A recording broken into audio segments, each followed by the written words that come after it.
नमस्कार दोस्तों, मैं हूं रंजीत साक और आप देख रहे हैं यूपी अपडेट 24/7। यूपी की A to Z खबर दिन भर।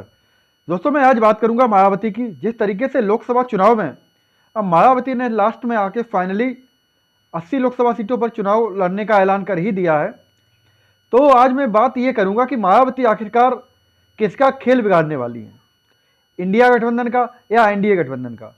तो इसके बारे में आज मैं खुलकर चर्चा करूंगा इस वीडियो के माध्यम से।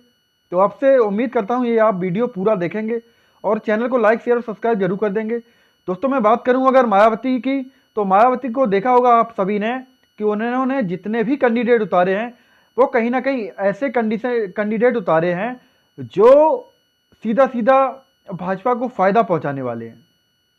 जिस तरीके से जहां पर समाजवादी पार्टी ने मुस्लिम उम्मीदवारों को उतारा है, वहां पर मायावती ने भी मुस्लिम उम्मीदवारों को ही उतारा है।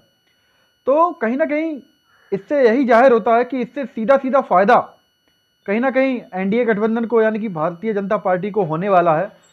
तो इससे आप उम्मीद लगा सकते हैं कि जिस तरीके से नगीना की सीट भी चर्चा का विषय है, इकरा हसन को सीट दी गई समाजवादी पार्टी की तरफ से, बल्कि वहां से जो है चंद्रशेखर रावत दलितों के एक तरीके से आज के दौर में सबसे बड़े नेता है, उन्हें मिलने वाली थी।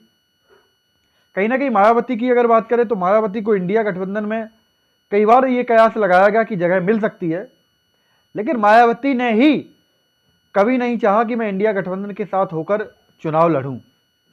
तो इन सभी को बातों में ध्यान में रखते हुए कहीं ना कहीं मायावती जो है अप्रत्यक्ष रूप से एनडीए गठबंधन यानी कि भारतीय जनता पार्टी को जिताने का काम कर ही रही हैं।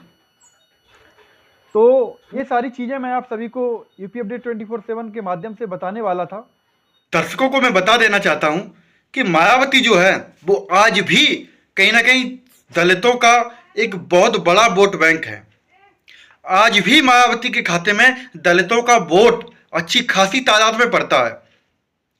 तो ये कहीं ना कहीं जो मायावती हैं वो दलितों को अपने पाले में करके कहीं ना कहीं भारतीय जनता पार्टी को फायदा पहुंचाने वाली हैं। वो कहीं ना कहीं समाजवादी पार्टी के अंदर से घुसपैठ करने वाली हैं। ये चीज़ें आप भी समझदार हैं, आप भी इन चीज़ों को भाप सकते हैं। बाकी यूपी अपडेट 24/7 के माध्यम से मैं उन आंकड़ों को रख रहा हूं जो आज की डेट में तीनों पार्टियों के संयोग से जिस हिसाब से कैंडिडेट उतारे गए हैं, उस हिसाब से ये रंजीत साक आप सभी के बीच में ये एक्सक्लूसिव रिपोर्ट लेकर आए हैं, जिसमें मैं आज आप सभी को बाकायदा बता भी रहा हूं किस तरीके से मायावती जो है वो एनडीए गठबंधन को मजबूती देने वाली हैं, किस तरीके से वो जो है इंडिया गठबंधन को खोखला करने वाली हैं। अगर इंडिया गठबंधन को खोखला ना करती तो शायद है वो इंडिया गठबंधन का एक हिस्सा जरूर बनती। एक ये भी चर्चा का विषय है। तो इन सभी को बातों में ध्यान में रखते हुए लिहाजा जो फाइनल रिजल्ट यही आया है हमारे माध्यम से कि जो मायावती हैं वो कहीं ना कहीं एनडीए गठबंधन को अच्छी तरीके से मजबूती देंगी और कहीं ना कहीं इंडिया गठबंधन को वो जो है अपने पाले में करके उसे जो है कहीं ना कहीं तोड़ने का काम करेंगी। ये एक्सक्लूसिव खबर यूपी अपडेट 24/7 के माध्यम से आप सभी को मैं बता रहा हूं। जिस हिसाब से मैंने बताया था कि आज मैं चर्चा करूंगा कि जो मायावती हैं वो किसे फायदा पहुंचाने वाली हैं और किससे उनका नुकसान।